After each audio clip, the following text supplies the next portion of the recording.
దేవునామానికి స్తోత్రం కలుగును గాక. ప్రియులందరూ బాగున్నారా? నేను కూడా బాగానే ఉన్నానండి.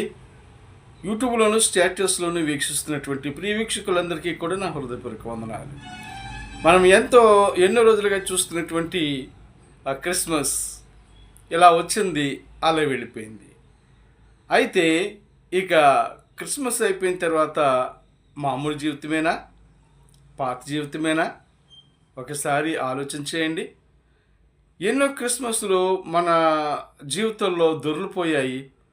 కానీ మనలో నూతనంగా యేసు పుట్టాడా?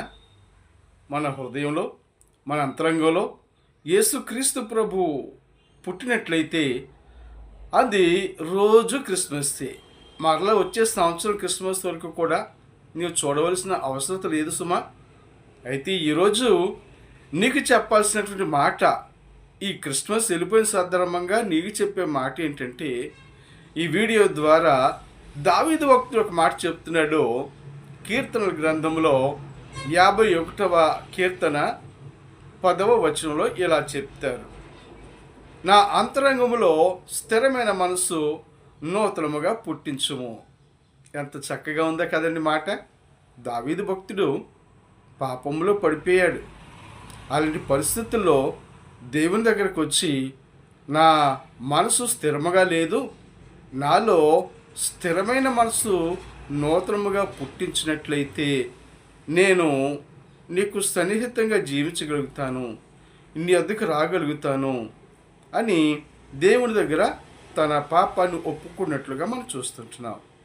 అయితే నీ జీవితంలో, నా జీవితంలో కూడా పాపాలని ఎప్పుడైతే ఒప్పుకుంటామో అప్పుడే యేసుక్రీస్తు ప్రభువారు మన హృదయంలో పుడతారు.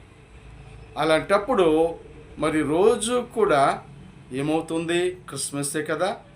అందుకే దేవుడు అంటాడు, కాగా క్రీస్తునందుని ఎడల వాడు నూతన సృష్టి, పాతవి గతించెను, సమస్తము కొత్తవాయెను అని చెప్తాడు. కనుక ప్రియులారా, ఈరోజు కొత్త సృష్టిగా నువ్వు మారావా?